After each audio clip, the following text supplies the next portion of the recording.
Hello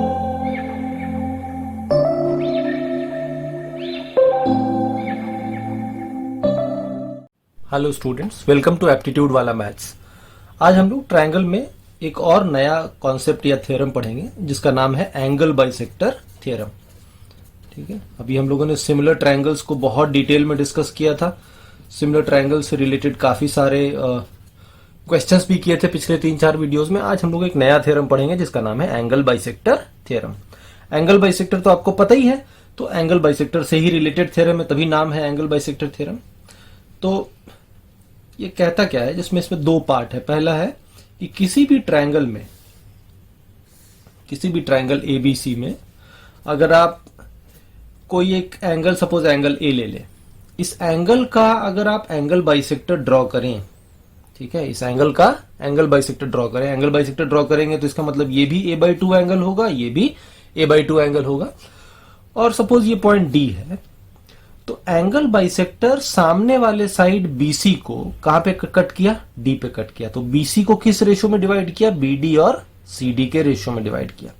और angle के arms क्या थे इस एंगल के? एबी और एसी। तो एबी और एसी का जो रेशियो होगा वही बीडी और सीडी का भी रेशियो होता है। यही कहता है एंगल बाइसेक्टर थ्योरम। तो यहां पे जो थ्योरम है वो ये कहता है कि if AD is angle bisector of angle A, अगर ये एंगल बाइसेक्टर है ऑफ एंगल ए, देन क्या होगा? देन होगा A B by A C is equal to B D by C D. और यही हमारा एंगल बाइसेक्टर थ्योरम कहलाता है। A B by A C is equal to B D by C D. अगर किसी भी एंगल का एंगल बाइसेक्टर सामने वाले साइड को उसी रेशियो में डिवाइड करता है जिस रेशियो में इस एंगल के दोनों आर्म्स होते हैं। सो एंगल ए का आर्म है ए बी और ए सी, तो ए बी और ए सी का रेशियो और बी डी और सी डी का रेशियो, ये दोनों आपस में क्या होगा? इक्वल होगा। यही होता है एंगल बाइसेक्टर थ्योरम। ओके, अब जैसे मैंने आपको बताया था पहले भी, इस चैनल में हम लोग सिर्फ थ्योरम नहीं बताते हैं, जो कि अधिकतर जगह होता है। हम लोग कोई भी थ्योरम बताएंगे तो उसका जहां तक पॉसिबल हो, जहां तक आपको जानना जरूरी होगा, हम लोग उसका प्रूफ भी डिस्कस करते हैं। तो हम लोग सबसे पहले समझते हैं कि ये इसका प्रूफ किधर से आया। ये हम कैसे समझेंगे कि ए बी और ए सी का रेशियो बी डी और सी डी के बराबर होगा, ये आता किधर से, इसको समझना जरूरी है। तो हम लोग अभी नेक्स्ट जो भी यहाँ डिस्कस करने वाले हैं वो है प्रूफ। इस थ्योरम का प्रूफ देखने वाले हैं कि किधर से आ रहा है। अब देखिए, इसको फिर से एक बार रीड्रॉ कर लेते हैं इसी डायग्राम को। से ये हमारा ट्रायंगल है ऐसा एबीसी, ठीक है। इस एंगल का हमने एंगल बाइसेक्टर ड्रॉ किया, ठीक है। ये मान लेते हैं पॉइंट डी है, ये डी पे आया। हमें क्या प्रूव करना है? ए बी और ए सी का रेशियो बी डी और सी डी के रेशियो के बराबर होगा। That is A B by A C is equal to B D by C D. ये हमें प्रूव करना है। अब देखिए कैसे करेंगे। बहुत सिंपल सा प्रूफ है, लेकिन जनरली हम लोग ओवरलुक कर जाते हैं। तो देखिए, इसी लाइन एसी को थोड़ा आगे बढ़ाते हैं, इसको एक्सटेंड कर देते हैं इसी लाइन एसी को, और बी पॉइंट से एडी के पैरेलल, बी पॉइंट से एडी के पैरेलल एक लाइन ड्रॉ करते हैं, ठीक है। सो ऐसा एक ड्रॉ कर देते हैं एडी के पैरेलल, और मान लेते हैं ये पी पॉइंट पे कट किया, ठीक है। ये पी पॉइंट पे कट किया। अब ये एंगल तो a/2 था, ये भी एंगल कितना है? a/2 है, बिकॉज एंगल बाइसेक्टर है, करेक्ट। अब देखिए, ये दोनों लाइन अगर पैरेलल है, कौन कौन सा? एडी और पीबी अगर पैरेलल है तो ये लाइन बाइसेक्ट, ये ट्रांसवर्सल हो जाएगा। If AD and PB are two parallel lines, then this line becomes bisector. So transversal. तो अगर ये ट्रांसवर्सल है देन कॉरेस्पॉन्डिंग एंगल इक्वल होगा। तो अगर ये a/2 है तो ये भी कितना होगा? a/2। I hope you are getting it. AD and PB are parallel to each other, so this line becomes transversal. So parallel line cut by a transversal, corresponding angles will be equal. So a/2, तो ये भी कितना हो जाएगा? a/2। बात समझ में आ रही होगी। Similarly, AD और PB भी parallel है, तो ये लाइन AB भी क्या है? ट्रांसवर्सल है। ट्रांसवर्सल है तो अगर ये a/2 है, दिस एंगल इज a/2, तो ये एंगल भी कितना हो जाएगा? a/2, ठीक है। ऑल्टरनेट एंगल क्या होते हैं? इक्वल होते हैं। कॉरेस्पॉन्डिंग एंगल क्या होते हैं? इक्वल होते हैं। तो alternate angle equal, corresponding angle equal. इतनी बात तो समझ में आई गई होगी। ऑलराइट, अब इसमें देखिए, यहां पे ये दोनों इस ट्रायंगल में, किस ट्रायंगल में? A P B, triangle APB में दो एंगल इक्वल है तो दोनों के सामने के साइड्स भी क्या होंगे, इक्वल होंगे। तो a/2 के सामने ये वाला साइड और a/2 के सामने ये वाला साइड, ये दोनों साइड आपस में क्या हो गया, इक्वल हो गया। इतनी बात समझ में आ गई, ठीक है, ऑल राइट।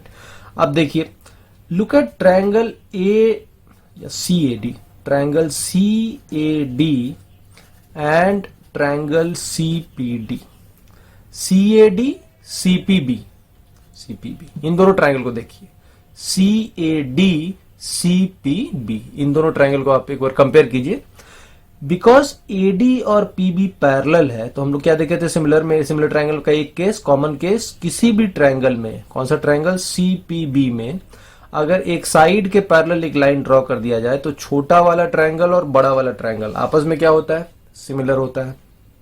तो हम कह सकते हैं कि CAD और CPB क्या होगा, सिमिलर होगा, बिकॉज AD और PB क्या है, पैरेलल लाइन है। तो these two triangles are similar, ठीक है। और जब सिमिलर होता है तो एक रिलेशन क्या कहता है, AC/AP is equal to CD/BD, याद है। जैसे किसी भी ट्रायंगल में एक पैरेलल लाइन ड्रॉ कर दे, जैसे ABC है और इसमें PQ एक पैरेलल लाइन ड्रॉ कर दे, तो ये छोटा ट्रायंगल, ये बड़ा ट्रायंगल सिमिलर, तो क्या होता था, AP/PB is equal to AQ/QC, ऐसा होता है। तो सिमिलर यहां भी कह सकते हैं AC/AP is equal to CD/BD, इसको आप इसका इन्वर्ट ले लीजिए, इसका रेसिप्रोकल रेशियो ले लीजिए, तो क्या हो जाएगा, AP/AC is equal to CD/BD लिख सकते हैं। और AP देखिए, जो AP है वही क्या है, AB है, अभी देखा था ये दोनों एंगल इक्वल था तो ट्रायंगल में दोनों साइड भी इक्वल था, तो AP और AB तो सेम है। तो यहाँ AP की जगह हम लोग क्या डाल सकते हैं, AB सब्स्टिट्यूट कर सकते हैं, तो यहाँ सब्स्टिट्यूट कर देते हैं, तो ये कितना हो जाएगा, AB/AC। और यही तो हमारा, देखिए यही था ना, उल्टा हो गया, देखिए AC/AP is equal to CD/BD। इसका जब ऊपर करेंगे रेसिप्रोकल लिए तो AP/AC इज इक्वल टू, इसको भी रेसिप्रोकल लेना होगा ना, तो ये क्या होगा, BD/CD। देखिए इसका रेसिप्रोकल लिया AP/AC, तो इसका भी रेसिप्रोकल क्या होगा, BD/CD, तो BD/CD। और AP की जगह हम AB सब्स्टिट्यूट कर सकते हैं, बिकॉज जो AP है वही AB है, दोनों इक्वल है। तो AP की जगह हमने AB डाल दिया यहाँ पे, तो AB/AC हो जाएगा, तो AB/AC, तो AB/AC किसके बराबर हो गया, BD/CD के बराबर हो गया। तो ये दोनों रेशियो इक्वल हो गया और यही तो प्रूव कर रहा था, AB/AC is equal to BD/CD, AB/AC is equal to BD/CD। तो यही हमारा प्रूफ है। तो इसका मतलब है कि एंगल बाइसेक्टर थ्योरम किधर से आ रहा है, ये सिमिलर ट्रायंगल के कॉन्सेप्ट से आ रहा है, ये कुछ नया कॉन्सेप्ट नहीं है, ये सिमिलर ट्रायंगल से ही हम लोग डिराइव कर रहे हैं, ठीक है, ओके, ऑल राइट। नाउ ये तो हुआ एक पार्ट सिमिलर ट्रायंगल का, एंगल बाइसेक्टर थ्योरम का। एंगल बाइसेक्टर थ्योरम का एक और पार्ट होता है, एक सेकेंड पार्ट भी हम लोग इसमें नो कह सकते हैं, वो ये कि किसी भी ट्रायंगल में, अभी हमने क्या लिया, अभी हमने इंटरनल एंगल का बाइसेक्टर लिया था, बट जरूरी नहीं है इंटरनल एंगल ही हो। जैसे अभी हमने क्या लिया था, इंटरनल एंगल का बाइसेक्टर लिया था, आप इंटरनल मत लीजिए, आप ट्रायंगल ABC में एक्सटर्नल एंगल लीजिए। तो A पे एक्सटर्नल एंगल कौन सा है, ये वाला है। अगर आप इसका भी बाइसेक्टर ड्रॉ करेंगे, इसको एक्सटेंड करेंगे आगे, तो कहां मिलेगा, आके D पे मिलेगा। तो यहां पे भी एंगल A, वर्टेक्स A पे दो एंगल बन रहा है, एक इंटरनल एंगल, एक एक्सटर्नल एंगल। तो angle bisector theorem internal angle के लिए भी वैलिड होता है और एक्सटर्नल एंगल के लिए भी वैलिड होता है, दोनों एंगल के लिए वैलिड होता है, ठीक है। तो चाहे हम इंटरनल एंगल का बाइसेक्टर ड्रॉ करें तब भी वो रेशियो सेम होगा जो देखा था पिछला वाला, और अगर हम इस एक्सटर्नल एंगल का बाइसेक्टर ड्रॉ करें तो यहां पे भी एंगल बाइसेक्टर थ्योरम वैलिड होगा। तो यहां पे भी रेशियो सेम आएगा, AB/AC will be equal to BD/CD, same ratio यहां पे भी वैलिड होगा। इसको भी हम सिमिलर ट्रायंगल से प्रूव कर सकते हैं। क्या करना है, इसको आगे बढ़ाना है और AB के पैरेलल यहां से एक लाइन ड्रॉ कर देना है, और फिर सिमिलर ट्रायंगल के कॉन्सेप्ट से आप इसको भी प्रूव कर सकते हैं। तो सेम प्रूफ सेम है, इसलिए इसको दोबारा मैं डिस्कस नहीं करने जा रहा हूं प्रूफ को। बट रिमेंबर कि angle bisector theorem is valid both for internal angle bisector as well as external angle bisector. तो वहां पे पिछले वाले केस में हम लोगों ने इंटरनल एंगल का बाइसेक्टर लिया था, यहाँ पे हम लोग एक्सटर्नल एंगल का बाइसेक्टर ले रहे हैं। सो हम कह रहे हैं यहाँ पे AD क्या है, AD इज बाइसेक्टर ऑफ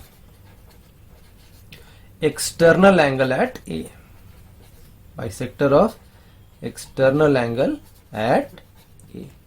तो एक्सटर्नल एंगल का बाइसेक्टर होगा तो भी ये हमारा रिलेशन वैलिड होगा, ठीक है। तो इसका मतलब अगर ये एंगल सपोज थीटा है तो ये भी कितना है, थीटा है, दोनों इक्वल है, एंगल बाइसेक्टर है, ठीक है। सो एंगल ए का आर्म कौन कौन था, AB और AC, तो इसीलिए AB और AC, और BD और CD, तो BD और CD। यहां पे D पॉइंट BC को एक्सटर्नली डिवाइड कर रहा है, इंटरनल एंगल बाइसेक्टर लेते हैं तो D पॉइंट बीच में कहीं आता है, तो हम कहते हैं D पॉइंट BC को इंटरनली डिवाइड कर रहा है। हम लोग कोऑर्डिनेट ज्योमेट्री में आगे पढ़ेंगे internal division and external division. तो यहां पे हम ये कह सकते हैं कि D points divide BC externally in the ratio AB:AC। अगर इंटरनल एंगल का बाइसेक्टर होता तो हम कहते हैं कि D point divides BC internally in the ratio AB:AC, ठीक है। एनीवे, इसको हम लोग आगे और डिटेल में देखेंगे जब कोऑर्डिनेट ज्योमेट्री डिस्कस करेंगे तब। अभी आप इतना ही समझिए कि angle bisector theorem is valid both for internal as well as no external angle at any vertex of triangle, ठीक है। ट्रायंगल के किसी भी वर्टेक्स पे इंटरनल एंगल हो चाहे एक्सटर्नल एंगल हो, दोनों एंगल के बाइसेक्टर के लिए एंगल बाइसेक्टर थ्योरम वैलिड होता है, ठीक। इतनी बात तो समझ में आ गई। आइए आगे बढ़ते हैं। ये छोटा सा कॉन्सेप्ट था, इस पे अब क्वेश्चंस अलग अलग बनाए जा सकते हैं, तो हम लोग कुछ क्वेश्चंस भी डिस्कस कर सकते हैं यहाँ पे। तो थोड़े बहुत क्वेश्चंस डिस्कस करते हैं जो कि एंगल बाइसेक्टर थ्योरम पे ही बेस्ड होगा, ठीक है। Okay, so let us take up some questions. So let's say एक क्वेश्चन डिस्कस करते हैं। कहता है कि इसमें वर्ड प्रॉब्लम दिया है, कहता है कि O is a point inside triangle ABC, ठीक है। फिर कहता है bisectors of angle AOB, angle BOC and angle COA meet AB, BC एंड CA at D, E and F respectively, ठीक है, ऐसा दे रखा है। फिर कहता है AD is to DB, AD is to AB, AD is to AB is 2:5, AF is to FC is equal to 3:4, if BE minus EC is equal to 3 centimetre, find BC। ये question, ठीक है, word problem है। तो मैंने पहले भी आपको बताया था कि जब भी ज्योमेट्री में वर्ड प्रॉब्लम आए, डायग्राम ना दे, तो सबसे पहले जो भी वर्ड प्रॉब्लम है उसके कॉरेस्पॉन्डिंग आप डायग्राम बनाइए। पहला हमारा स्टेप तो यही होगा कि डायग्राम बनाए ताकि क्लैरिटी आए कि क्वेश्चन में कह क्या रहा है, ठीक है। तो कहता है कि एक ट्रायंगल है, ठीक है, इस ट्रायंगल ABC में कोई एक इंटरनल पॉइंट O है, कहीं मान लिया यहां पॉइंट O है। अब यहां पे इस तीनों को अगर हम मिला दें, ये O है, तो इस एंगल का, एंगल AOB का बाइसेक्टर ड्रॉ करेंगे तो इसको D पे मीट करेगा। एंगल BOC का बाइसेक्टर ड्रॉ करें तो इधर E पे मिलेगा। एंगल COA का बाइसेक्टर अगर आप ड्रॉ करेंगे तो इधर कहीं F पे मिलेगा, ऐसा कह रहा है, ठीक है। अब कुछ रेशियोज दे रखा है, क्या क्या, AD is to AB 2:5, तो AD है 2 और AB है 5। इसका मतलब है कि ये 2 होगा और ये 3 होगा, तभी तो ये पूरा 5 होगा। तो अगर ये 2x है तो ये कितना है, 3x है। इतना तो समझ में आ रहा है, ठीक है, ओके। फिर कहता है AF is to FC 3:4, AF is to FC 3:4, तो अगर ये 3y है तो ये कितना है, 4y है। ये भी समझ में आ रहा है, ठीक। अब कहता है BE minus EC, BE minus EC कितना है, 3 सेंटीमीटर, तो बताइए BC क्या होगा। ये हमारा क्वेश्चन है, ठीक है, ओके, क्लियर है। एंगल बाइसेक्टर डिस्कस किए हैं। यहाँ क्वेश्चन में भी कह रहा है bisectors of angle this this this, इसका मतलब है कि एंगल बाइसेक्टर थ्योरम तो लग ही रहा होगा यहाँ पे, ठीक है। जब भी किसी क्वेश्चन में एंगल बाइसेक्टर दे तो हम एक बात तो सोचेंगे ही कि एंगल बाइसेक्टर थ्योरम हो सकता है लग रहा होगा, तो यहाँ पे भी सोचते हैं कैसे लगेगा। एंगल AOB का बाइसेक्टर है, सामने वाले साइड को 2:3 में बांटा, तो इसका मतलब इस एंगल के आर्म्स भी क्या होंगे, 2:3 में ही होंगे एंगल बाइसेक्टर के हिसाब से। तो हम कह सकते हैं कि AO:OB या AO:BO ये भी कितना होगा, 2:3। ठीक है, AO:BO कितना होगा, 2:3। बात समझ आ रही है। सिमिलरली एंगल AOC का बाइसेक्टर 3:4 में बांटा, इसका मतलब AO और OC क्या होगा, 3:4। ये भी समझ में आ रहा है, AO:OC ये कितना हो गया, 3:4। क्लियर है, एंगल बाइसेक्टर थ्योरम से दोनों चीजें समझ में आ रही होंगी। अब इन दोनों रेशियो को हम कंबाइन कर सकते हैं। दोनों में क्या कॉमन है, AO का वैल्यू यहाँ 2 है, यहाँ 3 है। कंबाइन कब होगा, जब इसको हम 3 से मल्टीप्लाई कर दें और इसको 2 से मल्टीप्लाई कर दें, तो ये कितना हो जाएगा, 6:9। ये कितना हो जाएगा, 6:8। तो हम कह सकते हैं AO:BO:CO, AO:BO:CO। तो AO होगा 6, तो BO होगा 9, और AO होगा 6, तो CO कितना होगा, 8 होगा। तो ये कितना होगा, 8 होगा। तो इसका मतलब है कि BO:CO कितना हो गया, 9:8। ये समझ में आ रहा है, BO:CO ये कितना है, 9:8। तो इस एंगल का बाइसेक्टर सामने वाले साइड को भी किस रेशो में डिवाइड करेगा, BO:OC के। तो 9:8 आया, इसका मतलब कि अगर ये 9K होगा तो ये कितना होगा, 8K होगा। 9:8 है, और इन दोनों का डिफरेंस दिया हुआ है कितना, 3 सेंटीमीटर। तो हम कह सकते हैं 9K minus 8K is equal to 3। इसका मतलब K की वैल्यू कितनी हो गई, 3 सेंटीमीटर। हमसे पूछा क्या है, BC बताइए। तो BC टोटल कितना है, 9 + 8 17K। तो हम कह सकते हैं कि BC is equal to 17K। तो 17 इंटू 3, तो यहां से आ जाएगा। ठीक है, तो कितना हो जाएगा, 51 centimetre. 17 into 3 51 centimetre. So this question was directly based on angle bisector theorem. ठीक है, एंगल बाइसेक्टर थ्योरम पे ही बेस्ड था ये क्वेश्चन। समझ में आ गया होगा। आइए एक और क्वेश्चन डिस्कस करते हैं एंगल बाइसेक्टर थ्योरम से रिलेटेड। सो ये कहता है, सपोज एक सेकेंड क्वेश्चन से कहता है कि बाइसेक्टर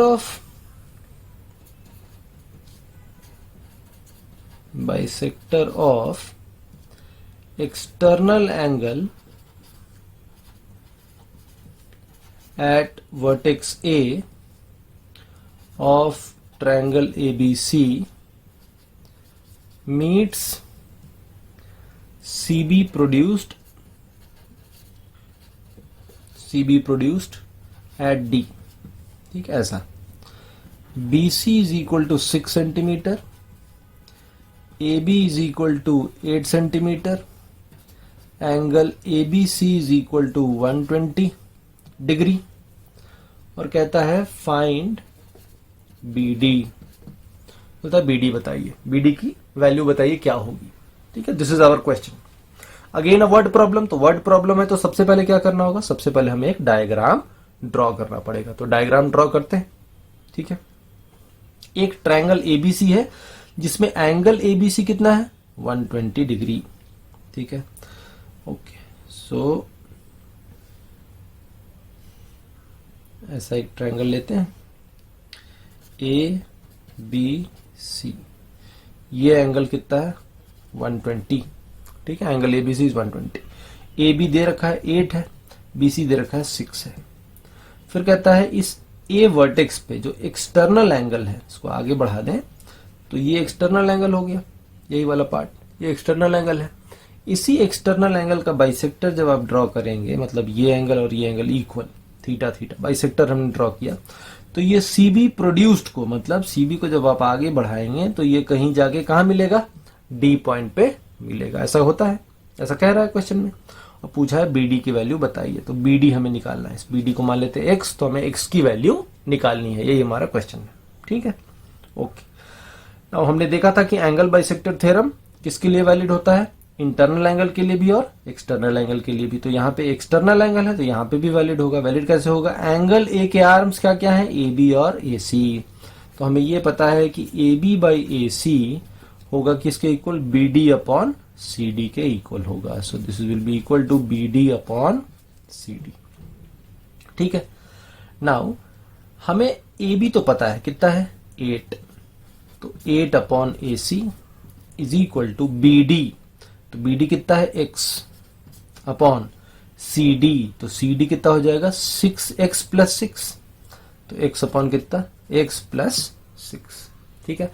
अब इस एक्सप्रेशन में हमें x की वैल्यू निकालनी है, हमें क्या निकालना है बी डी, और बी डी को हमने क्या अज्यूम किया है x, तो x की वैल्यू निकालनी है। तो अगर AC निकल जाए, AC निकल जाए तो x भी आ जाएगा क्रॉस मल्टीप्लाई करके, तो हमारा पूरा ऑब्जेक्टिव क्या है इस क्वेश्चन में, AC की वैल्यू निकालना, बस यही तो है ना। और AC निकालने के लिए आपको ज्यादा दूर नहीं सोचना है, हम लोगों ने ट्रायंगल में ही कोसाइन रूल डिस्कस किया था। देखिए इस ट्रायंगल ABC में cos 120 अगर हम लिखें, cos 120, तो cos 120 क्या होगा, इसके दोनों आर्म क्या है AB square plus AC square, यानी 8 स्क्वायर प्लस 6 स्क्वायर माइनस क्या AC square upon 2 into AB into AC, यानी 2 इंटू 8 इंटू 6, ठीक है। और cos 120 होता है minus cos 60, cos 180 minus theta कितना होता है minus cos theta, cos of 180 minus theta होता है माइनस cos थीटा। तो 120 को हम क्या लिख सकते हैं 180 माइनस 60, 120 को क्या लिख सकते हैं 180 माइनस 60, तो इसका मतलब ये कितना हो जाएगा माइनस cos 60, और cos 60 होता है हाफ, तो माइनस cos 60 कितना हो जाएगा माइनस हाफ, तो ये कितना आ जाएगा माइनस हाफ। तो थोड़ा बहुत ट्रिग्नोमेट्री तो आपको ध्यान में रखना पड़ेगा इस तरह के क्वेश्चंस को करने के लिए। इसको क्रॉस मल्टीप्लाई कर दीजिए, तो ये आ जाएगा 8 square plus 6 square minus AC square is equal to minus 48, तो यहां से AC स्क्वायर आ जाएगा 8 square plus 6 square plus 8 into 6 48, 64 36 148, so AC square हो गया 148, तो AC भी आ गया, ये 4 इंटू 37 है, तो 2 अंडर रूट कितना 37 सेंटीमीटर, तो AC आ गया 2 अंडर रूट 37 सेंटीमीटर। अब AC आ गया तो हमारा काम हो गया, इसमें बस AC का वैल्यू डाल देंगे, यही वैल्यू यहाँ डाल देते हैं, तो 8 upon 2 under root 37 is equal to x upon x plus 6, तो ये 4 टाइम्स क्रॉस मल्टीप्लाई कर देते हैं, तो 4x plus 24 is equal to root 37x, तो इसका मतलब x कॉमन ले लें, तो root 37 minus 4 is equal to 24, तो इसका मतलब x आ जाएगा 24 अपॉन अंडर रूट 37 माइनस 4, तो ये हमारा आंसर हो जाएगा कितना 24 अपॉन अंडर रूट 37 माइनस 4। सो ये भी एक क्वेश्चन था जिसमें जो पूरा का पूरा एंगल बाइसेक्टर थ्योरम पे ही था, बट ये एक्सटर्नल एंगल बाइसेक्टर पे बेस्ड था, बस इसमें एक साथ में कोसाइन रूल लगा के हमें AC की साइड निकालनी थी। हम लोग को कोसाइन रूल का डायरेक्ट एप्लीकेशन था, अगर 2 साइड दिया रहे ट्रायंगल का, बीच का एंगल मालूम हो, तो तीसरा साइड हम कोसाइन रूल से निकाल सकते हैं, तो वही चीज यहाँ पे हम लगा रहे थे। कोसाइन रूल से AC की वैल्यू आ गई, AC की वैल्यू आ गई, यहाँ सब्स्टिट्यूट कर दीजिए, क्रॉस मल्टीप्लाई करके x की वैल्यू निकाल लीजिए, ठीक है। Okay, alright, let us take up no some more questions, थोड़े बहुत और लेते हैं, थोड़ा टाइम है अभी। ओके, सो एक और क्वेश्चन देखते हैं। कहता है एक in a triangle ABC perimeter is equal to 21 centimetre, perimeter कितना है 21 सेंटीमीटर। फिर कहता है bisector of internal angle at A meets BC at D, ठीक है, BC एट D। फिर कहता है आगे AC is to CD is equal to 5:2, AC is to CD कितना है 5:2, और पूछा है फाइंड BC, ठीक है, ऐसा कह रहा है। AC इज टू CD कितना है 5:2, और पूछा क्या है फाइंड BC।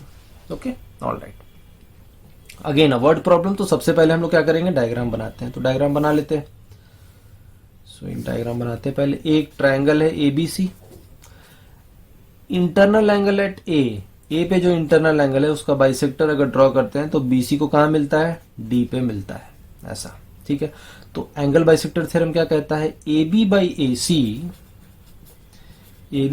सी किसके बराबर होगा, B D by C D, ये हमें पता है। ठीक है, लेकिन हमें रेशियो किसका पता है, हमें रेशियो पता है ए C is to C D कितना, 5:2। तो एक काम करते हैं, इसी को इस तरफ ले आते हैं, इस बी डी को इस तरफ ले आते हैं। तो यहां से हम कह देंगे A B upon B D is equal to A C upon C D, और A C upon C D तो मालूम है, क्वेश्चन में ही दे रखा है कितना, 5/2। तो ये रेशियो कितना है, 5/2। सो ए C upon C D ratio कितना है, 5/2। तो अगर ये 5x है तो ये भी कितना होगा, 2x होगा, 5/2। ठीक है, तो इसका मतलब ए बी और बी डी का भी रेशियो क्या होगा, 5/2। तो अगर ये 5y होगा तो ये कितना होगा, 2y होगा। करेक्ट है।